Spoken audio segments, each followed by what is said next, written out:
ร่วมกันเป็นน้ำพักน้ำแรงมาร่วมกันกวนบางคนมาตั้งแต่ตี 4 ตี 5เพราะว่ากระทะหนึ่งใช้เวลา4 ชั่วโมงถ้าอยากจะให้ได้2กระทะเนี่ยก็ต้องมาตั้งแต่เช้าตี 5ก็ต้องมาก่อไฟแล้วก็ต้องใช้ไฟต้องใช้ฟืนในการกว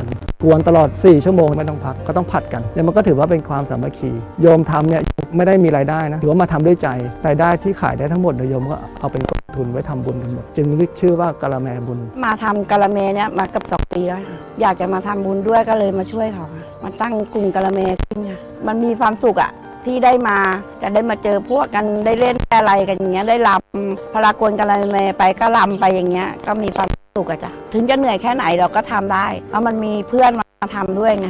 มีความสุขที่ว่าวันนี้กูได้มาเจอคนนี้เว้ยวันนี้ได้มาเจอคนนี้เว้ยอย่างเงี้ยอยากเข้ามาอย่างนี้ค่ะถ้าวันไหนถึงวันศุกร์นี่ไม่ได้มาอยู่บ้านนี่จะหงุดหงิดแล้วอยากจะมาที่ตรงนี้แล้ว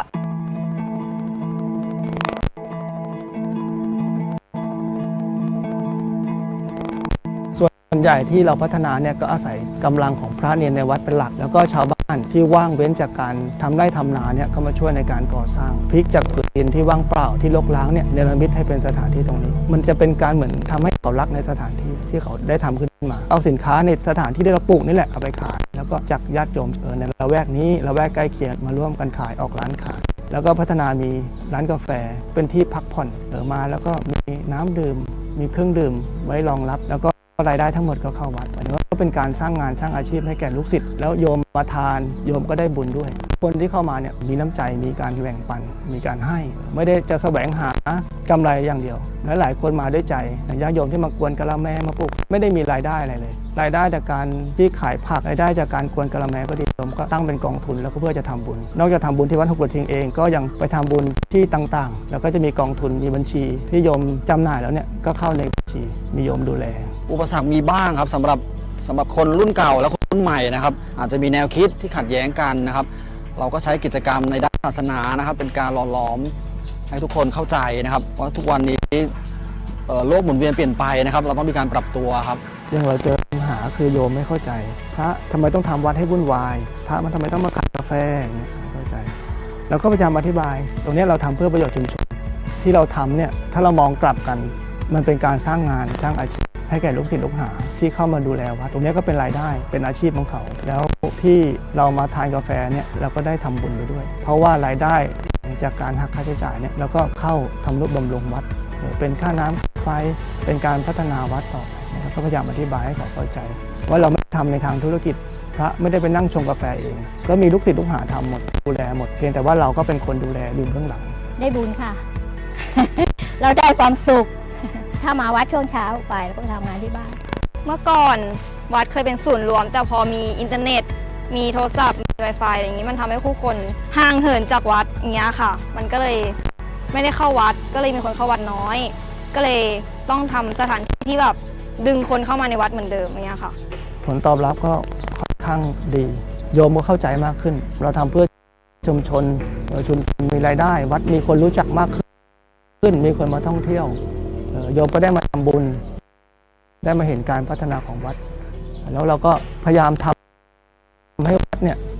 คู่กับชุมชนต้องมีส่วนร่วมต้องมีประโยชน์มีรายได้พยายามทำวัดให้เป็นธรรมชาติเราไม่ได้เน้น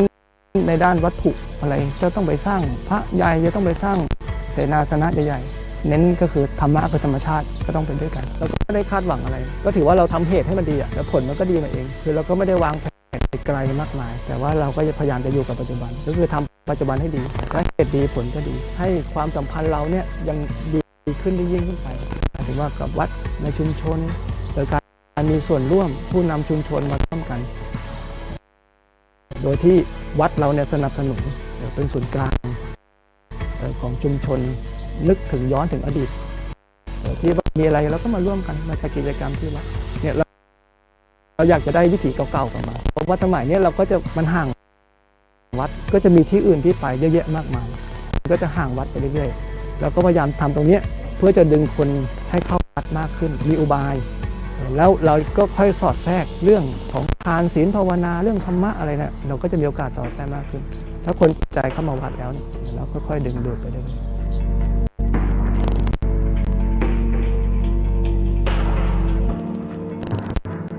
พระสงฆ์นักพัฒนาการสาธารณสงเคราะห์กับพื้นที่ต้นแบบการสร้างสังคมสุขภาวะ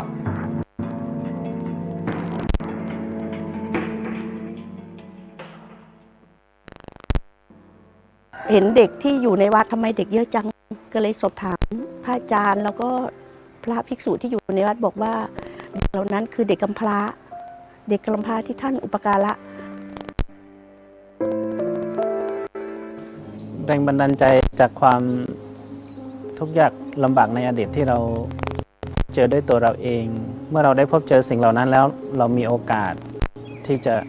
ช่วยเหลือเพื่อนร่วมโลกก็จึงใช้โอกาสในการอุปสมบทครองสมณเพศให้ช่วยเหลือพี่น้องคนที่ทุกข์ยากลำบากเช่นเราในอดีต หลักคิดก็คือการช่วยกันเติมเต็มส่วนที่ขาดให้กับสังคม คืออะไรที่ขาดเหลือต้องการแล้วก็มีความยากลำบากแล้วก็จะไปช่วยเหลือในจุดนั้นก่อน คนที่มารู้จักพระอาจารย์ก็จะศรัทธาแล้วก็จะรักในตัวพระอาจารย์ คือไม่ได้เสแสร้งพระอาจารย์ก็จะมีเพื่อนต่างสำนักนะพระอาจารย์จะเป็นเจ้าอาวาสที่นี่ แต่มีเพื่อนเป็นอาวาสที่วัดคาทอลิกวัดพระมารดานะมีอะไรก็พระอาจารย์ก็ประสานให้ผมไปเชิญคุณพ่อบาทหลวงที่วัดคาทอลิกมา สิ่งที่พระอาจารย์ได้เริ่มขึ้นหรือว่าได้ทำมาอย่างต่อเนื่องเนี่ยคือการช่วยพัฒนาบุคคล ดึงคนที่ยากไร้หรือว่าดึงคนที่ลำบากขัดสนนะให้ไปสู่ในระดับของการพัฒนาที่ทำให้ชีวิตของเขาเปลี่ยนแปลง ที่นี่ก็จะมีหลาย ๆ เรื่อง โดยเฉพาะในเรื่องหนัก ๆ ก็คือเรื่องความยากจน แล้วก็ผู้ด้อยโอกาส ปัญหาของเด็ก ๆ ที่ชุมชนบนพื้นที่สูงนะคะก็จะเป็นปัญหาเรื่องของเด็กที่เขาขาดความรู้แล้วก็ขาดทุนทรัพย์ในการศึกษาเล่าเรียน เด็กดอยหลาย ๆ คนที่นี่นะครับอาตมาตั้งบ้านใบบุญเป็นบ้านที่รับอุปการะเด็กกำพร้าและด้อยโอกาสหนึ่งคือเด็กกำพร้าหลายคนไม่มีพ่อแม่หลายคนมีพ่อแต่ไม่มีแม่พ่อเสียแม่เสียแตกต่างกันไปเป้าหมายที่สองคือเด็กด้อยโอกาสเด็กเหล่านั้นถ้าอยู่ที่บ้านพ่อแม่ก็ไม่มีทุนทรัพย์ในการส่งเล่าเรียนหนังสือในการอุปการะดูแลให้ลูกสามารถที่จะเรียนหนังสือได้โดยอยู่บนดอยสูงเราจึงรับเด็กเหล่านี้มาอุปการะดูแลนะครับในส่วนต่างๆตั้งแต่ทุกสิ่งอย่างปัจจัยสี่เป็นอาหารเป็นเครื่องนุ่งห่มเป็นยารักษาโรคและก็เป็นที่อยู่อาศัยซึ่งเราดูแลเด็กในทุกๆอย่างของชีวิตเขาจนเขาเรียนจบมีคุณภาพชีวิตที่ดีขึ้นท่านสร้างคนสร้างงานให้เด็กได้เล่าเรียนการศึกษาเลี้ยงดูสร้างให้เขาใช้ชีวิตแบบว่าอยู่วัดเนี่ยทำยังไงหนึ่งต้องปลูกผักต้องทำงานวัดต้องอะไรนะ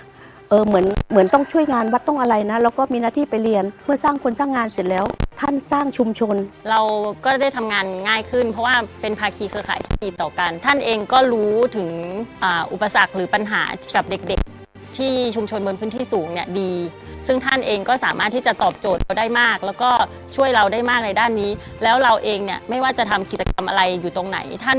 สามารถไปซัพพอร์ตช่วยได้หมดเลยค่ะเพราะท่านเป็นพระนักพัฒนาที่ช่วยเหลือชุมชน